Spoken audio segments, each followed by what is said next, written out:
नमस्कार, मी अँकर मोहिनी की बातों में या ब्रॉडकास्ट मध्ये आज माझ्यासोबत आहे अक्षदा भराडे.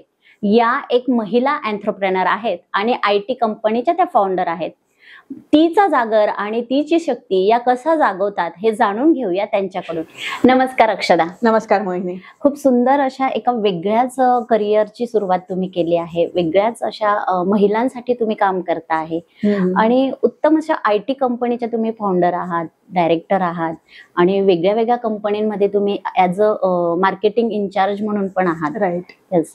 तर एक शॉर्ट मध्ये पण स्वीट अशी तुमची स्वतःचा परिचय आम्हाला ऐकून घ्यायला नक्की आवडेल. तर तुम्ही ऑलरेडी मला परिचय खूप छान दिलाय. माझी जर्नी 4 years बॅक स्टार्ट झाली ॲज अन ऑन्टरप्रेन्युअर आणि मी आता एका बिझनेस कन्सल्टन्सी फर्मची डिरेक्टर आहे. ऍक्टिव्ह टेक्नॉलॉजीज प्रायव्हेट लिमिटेड त्या फर्मचं नाव आहे. अरे वा. आमची सुरुवात जी आहे ती एका प्रिव्हियस फेलियर थ्रू झाली असं मी बोलू शकते की आम्ही एका स्टार्टअप मध्ये स्टार्ट केलं आणि नंतर तो फेल झाला आणि नंतर मग मी आणि माझे जे पार्टनर आहेत मग आम्ही दोघांनी असं डिसाईड केलं की आपण आपलं काहीतरी स्वतःच सुरुवात करूया. अरे वा. तेव्हा मी एक जॉब करत होती आणि नंतर मग माझी जी स्पेशालिटी होती ती majorly performance marketing, business analyst असा माझा एक रोल होता तेव्हा. सो मी त्याच्यातच जास्त नंतर क्लायंट घेत गेली आणि जे माझे पार्टनर आहेत तो एक IT प्रोफेशनल आहे आणि म्हणून मग त्याचा पुन्हा पोर्टफोलिओ ITचाच आम्ही मग पुढे घेऊन गेलो. आणि आता जे एक्सपिरियन्स नुसार की मार्केटिंग आणि ITचं हे कॉम्बिनेशन घेऊन आम्ही खूप सारे असे लर्निंग्स घेतले की लोकांना मार्केटमध्ये कसली कमी आहे आणि तिथे आम्ही कशी ती फुलफिल करू शकू. म्हणून मग आता ओव्हरऑल एक बिझनेस कन्सल्टन्सी फर्मचा आम्ही एक रोल प्ले करतो आणि प्रत्येक बिझनेस असेल त्याचा कोणताही segment end to end solutions आमच्याकडे आता आहे आणि जिथेही त्यांना आमची गरज पडते तर तिथे ते आम्हाला आठवतात. ओके. वाव. म्हणजे तुम्ही तुमच्या फेल्युअर पासून सुरुवात केली आणि आता तुम्ही अशा व्यक्तींना मदत करता की जे फेल नाही होणार. किती सुंदर अशी म्हणजे छोट्या संकल्पनेतून एक मोठी संकल्पना निर्माण केली आहे. खूप सुंदर अक्षदा. खूप छान काम करता आहे तुम्ही. अक्षदा, तुमचा छोटासा परिचय आम्हाला सांगा की तुम्ही या क्षेत्रात येण्यासाठी कुठलं एज्युकेशन घेतलं, कुठली डिग्री घेतली आणि काय करायला हवं. ओके. सो एज्युकेशन आणि डिग्री मला माझ्या लाईफनेच दिली. तर लहानपणीपासून मी एक खूप ऍक्टिव्ह मुलगी राहिली, एक एक्स्ट्रोवर्ट मुलगी राहिली आहे. माझ्या पेरेंट्सनी नेहमीच मला कोणत्याच गोष्टीसाठी कधी रोखलं नाहीये. ते ऑलवेज की ठीक आहे जा, पार्टिसिपेट कर, परफॉर्म कर. फेलियर किंवा सक्सेस याचं डेफिनेशन नाही ठेवलं किंवा एक्सपेक्टेशन नाही ठेवले त्यांनी. सो ते एक फायर आतमध्ये लहानपणीपासूनच होतं.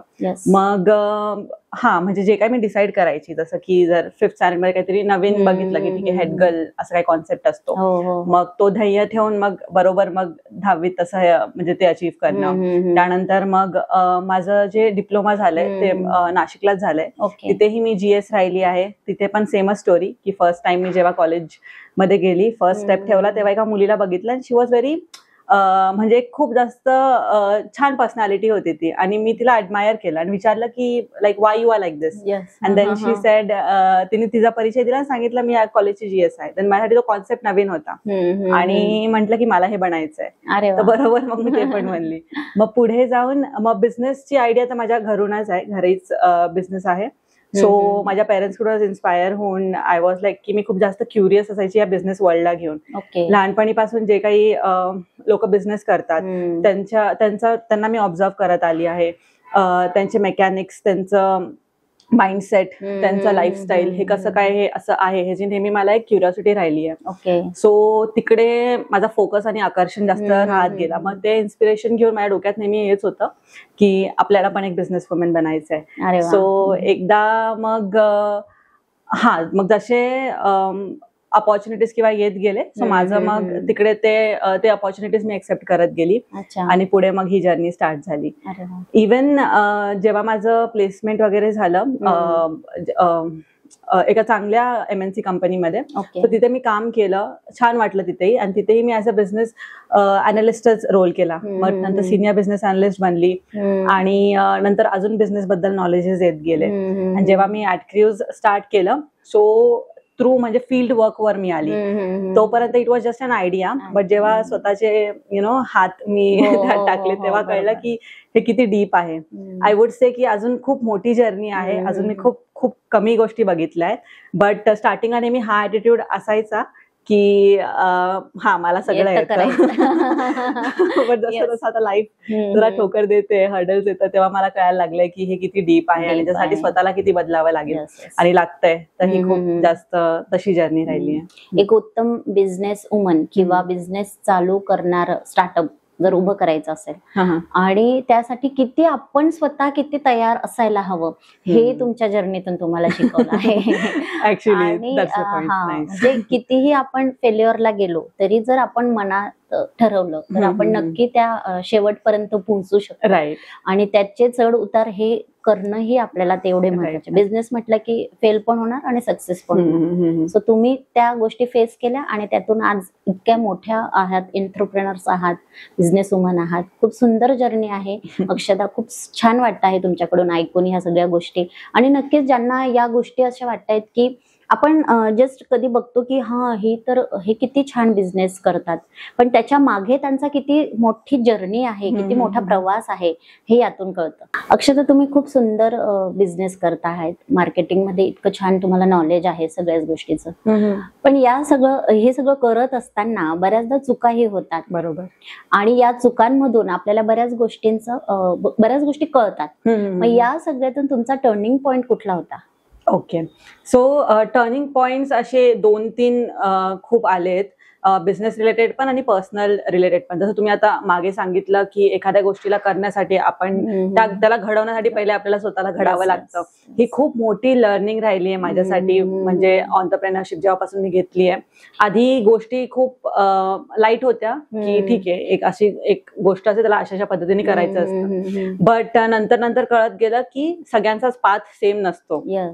राईट. आपलं फॉर्मल एज्युकेशन झालं, त्यानंतर त्यानंतर ते अचीव्ह करायचं, पण सगळ्यांचं तसं सेम नसतं. ही मला खूप म्हणजे नंतर रिअलायझेशन झालं. आणि मग ते realization was one of the turning point I would say. Then ह्याच वर्षी मेजरली मी खूप काही शिकत गेले. 2025 हा माझा एक माइलस्टोन होता की आतापर्यंत माझं हे एवढं सगळं होऊनच जायला पाहिजे होतं. राईट. पण आणि जी सुरुवात केली की पुन्हा एनर्जीने, बट जेव्हा कळलं की नाही, की आता मला ते भेटलंच नाहीये अजून, मग तो जो हार्ट ब्रेक आणि त्याच्यामध्ये जे हर्डल्स आले, तर ते खूप जास्त on a mental level, physical level, relationship level तिथे अफेक्ट करत गेलं. अक्षदा, या सगळ्यातून तुमचा टर्निंग पॉइंट कुठला होता? ओके. सो टर्निंग पॉइंट मी बोलू शकते की ह्याच वर्षी होता ऍक्च्युली. मी हे शिकली की आपण जेव्हा एक गोष्ट करत जातो आणि ती आपण एका फ्लो मध्ये करतो, एका गोष्टीने आपण फक्त ती करत जातो आणि त्याचा ट्रॅक न ठेवणं is a very big mistake I would से. आणि जेव्हा 3 वर्ष होऊन जातात, 4 वर्ष होऊन जातात, तेव्हा आपल्याला रिअलाइज होतं, तोपर्यंत असं फील होतं की अरे वेळ निघून गेली आणि आपण ही गोष्ट आधी का नाही ट्रॅक केली. हे फॉर्म्युला इम्प्लिमेंट होतं सगळ्याच गोष्टींबाबतीत, पर्सनल, तुमचं प्रोफेशनल, तुम्ही जे काय ऍक्टिव्हिटीज करताय त्यात पण. सो मग हा जो टाइम आहे तिथे मी रिअलाइज केलं की प्रत्येक जे काही आपण करतोय त्याचं ट्रॅक ठेवणं, त्याची एक एक माइलस्टोन ठेवून आपण म्हणजे भटकून न जाणं की आपण नंतर स्वतःला हा प्रश्न नको पडायला की आपण हे का करतोय. राईट. सो ट्रॅक ठेवणं हे खूप इम्पॉर्टंट आहे आणि ह्याच वर्षी ते मी जास्त रिअलाइज केलं. अक्षदा, कंटेंट बनवताना रेग्युलर राहणं किती महत्वाचं आहे? येस. अल्गोरिदम ऍक्च्युली सपोर्ट करतं कन्सिस्टन्सीलाच.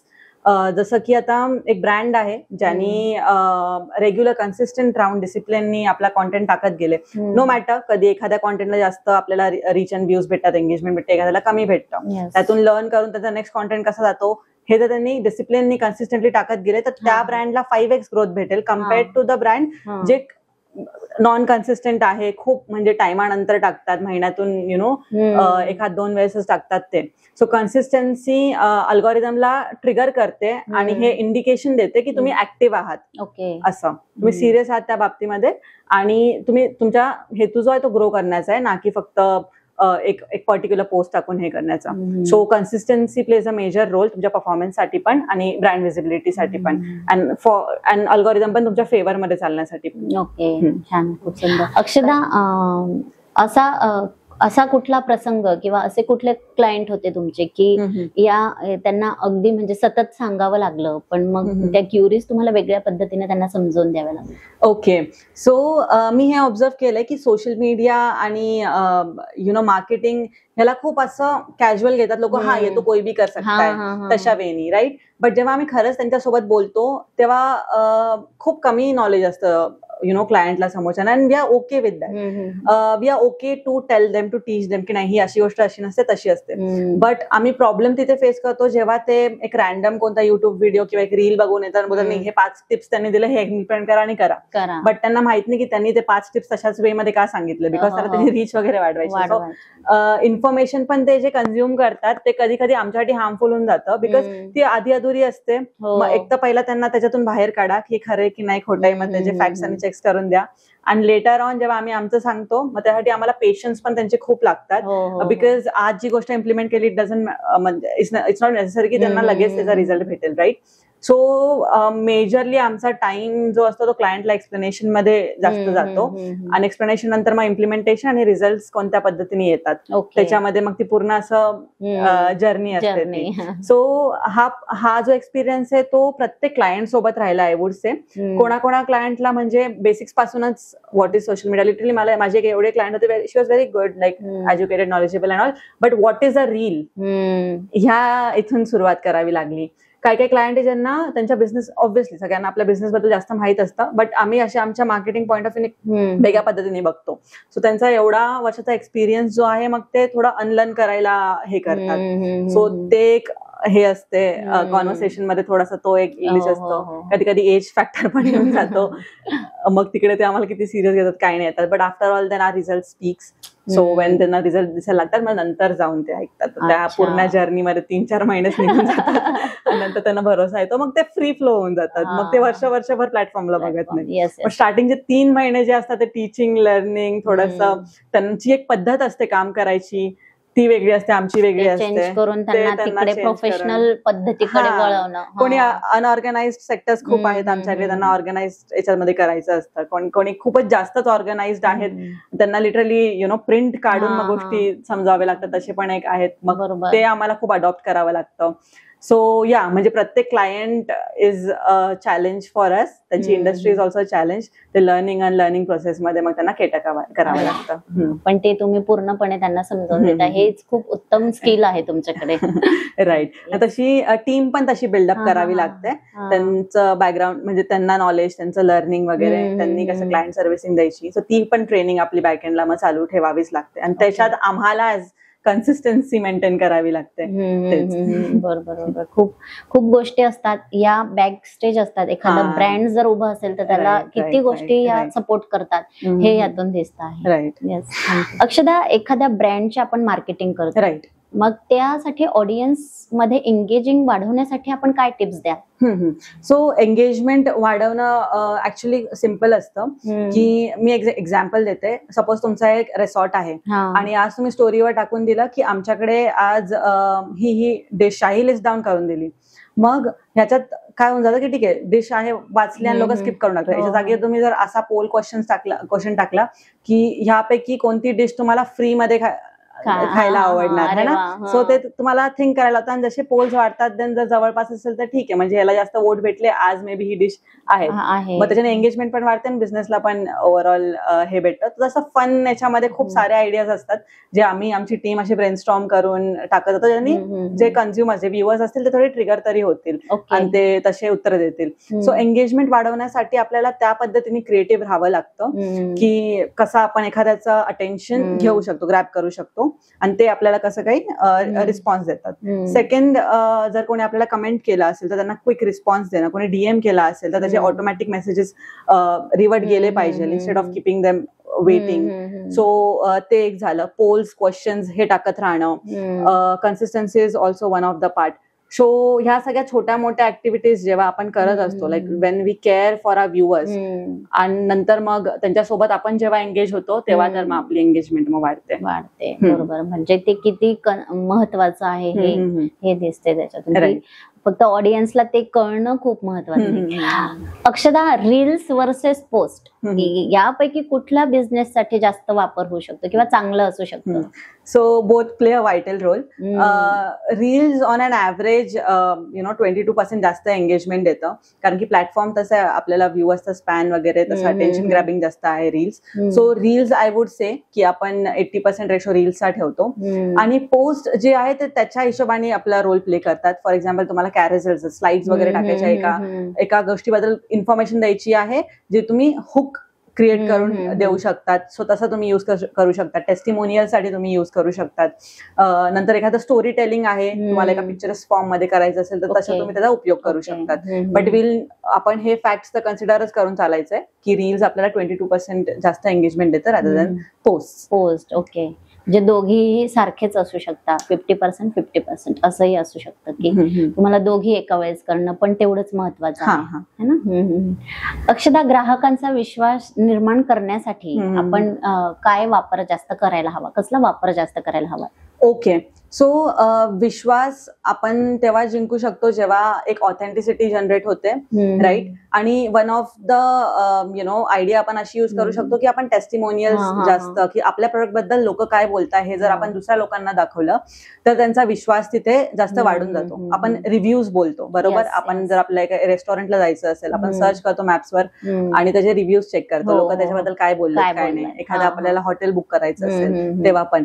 सो हे जे रिव्ह्यू सिस्टम आहे ते आपलं किती स्ट्रॉंग, जेवढं स्ट्रॉंग राहिलं तेवढं जास्त आपल्याला ट्रस्ट जिंकता येतो, राईट. आणि एक फीडबॅक पण भेटतो. So testimonials I would say की त्याच्यावर आपण जास्त फोकस करू शकतो. आणि ह्याच्यानी म्हणजे आय वुड से की 80% ऑफ द परचेसेस ना हे ट्रस्ट, जर एका ब्रँडवर मला ट्रस्ट असेल तेव्हाच आपण करतो, राईट. मग तसा मग हा पुन्हा म्हणजे मार्केट चालतो ट्रस्टिंगचा, बेस्ड ऑन द रिव्ह्यूज, त्या प्रोडक्ट बद्दल काय बोललं जातं. बरोबर. म्हणजे ट्रस्ट असणं खूप महत्वाचं आहे आणि ते प्रोडक्ट त्यावर विकल्या जाऊ शकतं, हे खूप महत्वाचं आहे. अक्षदा, अल्गोरिदम बदलले तर ऍज अ एंटरप्रेनर तुझ्या काय स्ट्रॅटेजीज असतील? ओके. अल्गोरिदम हा बदलतच असतो, खूप जास्त चेंजेस होत राहतात प्लॅटफॉर्म मध्ये. So adoptation and research are the two important thing जे आपल्याला ऑन द प्लेट नेहमी ठेवावंच लागतं, ऑन द टोज नेहमी उभंच राहावं लागतं. सो जेवढं तुम्ही, आणि थर्ड आहे की आपण किती अलर्ट आहोत. सो जेवढं तुम्ही अलर्ट राहणार की ही गोष्ट चेंज होणार आहे किंवा चेंज होते हे, त्याच्याबद्दल मग जेव्हा तुम्ही रिसर्च करणार आणि त्यानंतर त्या गोष्टीला अडॉप्ट करून त्याचं एक्झिक्युशन करणार, जर आपण हा पॅटर्न कन्सिस्टंट ठेवला तेव्हा जाऊन मग आपल्याला ही काइंड ऑफ स्ट्रॅटेजी आपण युज करू शकतो जेव्हा पण अल्गोरिदम चेंज होतो. येस. Okay, good. आणि भविष्यात सोशल मीडिया ट्रेंड, जे सोशल मीडिया आहे हे कुठपर्यंत जायला हवं तुला वाटतंय, किंवा काय असायला हवं? ओके. सो भविष्यात सोशल मीडिया म्हणजे आपण आताच बघतोय की एआयचं आता अडॉप्टेशन करणं खूप वेगळ्या गोष्टी आल्या एआय मध्ये, राईट. सो ते झालं. आणि शॉर्ट व्हिडिओज तर अजून शॉर्ट होणार आहे. लिटरली डायमेन्शन्स पण आता आपले खूप क्विकली चेंज होत आहेत. सो जसं मी पहिले सांगितलं की काही गोष्ट जर अपडेट होते त्याचा पटकन अलर्ट राहणं, रिसर्च करणं आणि त्याला इम्प्लिमेंटेशन करणं हे खूप जास्त इम्पॉर्टंट आहे.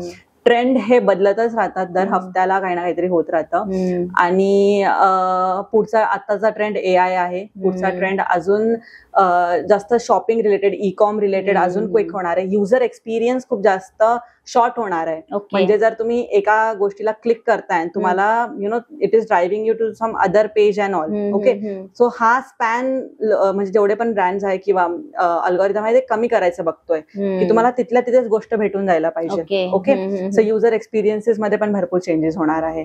सो या म्हणजे एआय च्या पद्धतीने आता बरेच काही चेंजेस आलेत की वेगळ्या स्टाईल मध्ये फोटोज काढणं वेगवेगळ्या, तर मग ह्यापासूनही आपण तितकंच अलर्ट राहणं खूप महत्वाचं आहे. किती सुंदर अशी माहिती आणि महत्वपूर्ण सूचना तू अर्थातच दिली आहे. अक्षदा, तू एक एंटरप्रेनर्स आहे, पण मग भविष्यात तुला काय वाटतं की महिलांनी काय करायला हवं ऍज अ एंटरप्रेनर? तुला काय वाटतं, काय इच्छा आहे तुझी? Okay, so as an entrepreneur I would say की तुम्ही जे करताय त्याच्यात बेस्ट राहा. जर तुम्हाला ऑन्टरप्रेनर बनायचं आहे तर येस, पहिले रिसर्च ड्रिव्हन राहा की तुम्हाला कोणत्या सेगमेंटमध्ये जायचं आहे, का जायचं आहे, एक पर्पस असला पाहिजे, एक अभ्यास असणं महत्वाचं आहे. आणि जे काय तुम्ही करताय तर त्याचे जे कॉन्सिक्वेन्सेस आहेत ते बेअर करण्याची पण तेवढी कपॅबिलिटी असली पाहिजे. सो काय होऊन जातं कधी कधी की आपण एका ॲड्रेनल रश मध्ये वगैरे डिसिजन टाकतो किंवा एक ट्रेंड चालू आहे म्हणून जेव्हा मी होती ना तेव्हा शार्क टँक जास्त जोरात होतं. सो मला ते इन्स्पायर केलं. नंतर रविकांत त्यांची मी बुक वाचली. सो तेही मला अशा गोष्टी खूप इन्स्पायर करत गेल्या की नाही, I need to quit my job and then I will start with my own business. So हे सगळे इन्फ्लुएन्शियल फॅक्टर्स असतात. बट मी हे शिकली आहे की आपल्याला विचार करून ह्या गोष्टी करायच्या आणि केल्याही तर मग त्याचे कॉन्सिक्वेन्सेस बोथ वे मध्ये असतात, नॉट ऑलवेज गुड. सो दोघं बेअर करण्याची तेवढी क्षमता असली पाहिजे फर्स्ट. सेकंड गोष्ट आहे की तेवढं करेजियस पण राहायला लागतं. ओके, तुम्ही फक्त एक डिसिजन घेऊन त्याच्यावर बसू नाही शकत आणि थिंग्स विल फ्लो असं नसतं. You have to go out.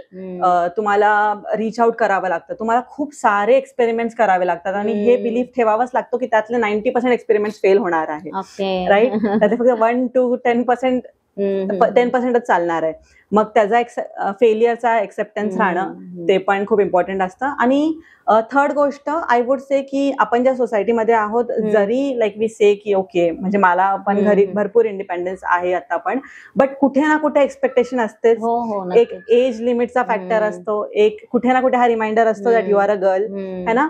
I would say की मी हे पण बघितलंय की ओके, मुलांना ज्या काइंडचा स्ट्रेस असतो in terms of finance and all, मुलींना वेगळ्या काइंडचा स्ट्रेस असतो. बट जेव्हा आम्ही तो स्ट्रेस घ्यायला अकाउंटेबल राहायला लागतो तेव्हा एक वेगळ्या याच्याने आपल्याला बोललं जातं की ठीक आहे, नाही चोके तू नाही केलं तरी चालेल, कम्फर्टेबल राहा, है ना. मग आतापर्यंत मग ते बिलीफ सिस्टम चेंज होतं की आतापर्यंत तुम्ही बोलले की नाही तुला फर्स्टच यायचंय, तुला हेच अचीव्ह करायचंय, आणि जेव्हा मी आता एक बोल्ड स्टेप घेऊन काहीतरी वेगळं करायला जाते तेव्हा तुम्ही बोलताय इट्स ओके, तू मुलगी आहेस, तू कम्फर्टेबल राहू शकतेस, है ना. इव्हेंच्युअली लग्न होणारच आहे चांगला. तर ते मग थोडंसं कन्फ्युजन क्रिएट होतं की सोसायटी म्हणजे एका याच्यावर आहे. सो तेच म्हणजे आपला पाथ न विसरून, आपले एम्स न विसरून, मध्ये खूप सारे असे इन्सिडेंट्स होत राहतील ज्याच्याने आपले बिलीफ सिस्टम चेंज होईल, आपल्या ब्रेनला रिवायर करायची गरज पडेल, हर्डल्स इतके येतील की ते that will make us think on our choices, on our also की आपल्याला आता या हर्डल्सनी एकतर चेंज व्हायचं आहे किंवा आपलं व्हॉट मॉरल्स आणि कॅरेक्टर जपायचे आहेत आणि त्याच्याने जायचं आहे. सो ते क्वेश्चनिंग, सेल्फ डाऊट हे सगळं पण भरपूर फेस करावं लागतं on a mental level. So त्या सगळ्याची पण आपल्याला तयारी ठेवावी लागते. सो इन अ ओव्हरऑल जर मी द एस्पायरिंग ऑन्टरप्रेन्योर्सला जर ऍडवाइस द्यायला जाईल, so I would just say की participate, be ready to accept whatever comes, just don't give up. Because माझ्याही लाईफमध्ये असे खूप इन्सिडेन्सेस आले की जिथे मी हे केलंय की नाही उद्या गिव्ह अप किंवा आज गिव्ह अप करते, आणि दुसऱ्या दिवशी वेन द सन रोज तेव्हा मग रिअलाइज झालं की नाही अजून एक चान्स देऊन बघते आणि मग पुढे मग अजून एकदा पाऊल ठेवायची इच्छा होते. सो या, नॉट गिव्हिंग अप. जर ठरवलं आहे करायचं तर ते करून मग वाटलं करून बघायचं. मग त्यात काही हो की हार हो या जीत हो, पण करणं महत्वाचं आहे. आणि ते शक्ती आणि ते म्हणजे ते ऍक्सेप्ट करणं पण खूप महत्वाचं आहे. एक्झॅक्टली. आणि सगळ्या गोष्टी बॅलन्स करून पण त्या बॅलन्स मध्ये कधी कधी आपला बॅलन्स चुकून जातो, बट त्याला वेळ द्यावा लागतो, है ना. 1-2 महिने गेले, थोडंसं रिअलायझेशन झाल्या गोष्टी आणि आपण मॅच्युअर पण होत जातो. एक जेव्हा फेलियर बघितलं तेव्हा मग कळतं अरे म्हणजे हे असं पण होऊ शकतं, तसं पण होऊ शकतं. सो आय वुड से की ही पुरी जर्नी लाईफ अनफोल्ड करण्याची आहे. कधी कधी आपण एक पाथ ठरवतो पण तसं होत नाही, ते पण मग हार्ट ब्रोकन तो मोमेंट येऊन जातो. कधी कधी आपण कम्पेअर करायला लागतो, ते पण एक होतं. बट आय वुड से की ह्या सगळ्या गोष्टी पण आपण एक्सपिरियन्स करून घेतल्या पाहिजे, राईट. कारण की मग आपण आयडियल लाईफ किंवा आयडियलच नसू शकतो, है ना. सो हे सगळं एक्सेप्ट म्हणजे ह्या सगळ्याच टर्मॉइल थ्रू जायचं आणि मग परत राईज व्हायचं, त्याच्यात ती वेगळीच मजा आहे. खूप छान, खूप बेस्ट असं सोल्युशन तू सांगितलं आहे की कुठल्याही गोष्टीकडे जर आपण त्या व्ह्यूने जायचं ठरवलं असेल तर ते शेवटपर्यंत जाणं हे खूप महत्वाचं आहे. Right. एनी हाऊ कंडिशन मध्ये ते पार करणं खूप महत्वाचं आहे. अक्षदा, तू मोहिनी की बातों में या ब्रॉडकास्ट मध्ये आलीस आणि इतक्या सुंदर आणि महत्वपूर्ण विषयावर बोलली, माहिती दिली आम्हा सगळ्यांना. त्याबद्दल मी अँकर मोहिनी तुझे मनपूर्वक आभार व्यक्त करते. Thank you so much. थँक्यू.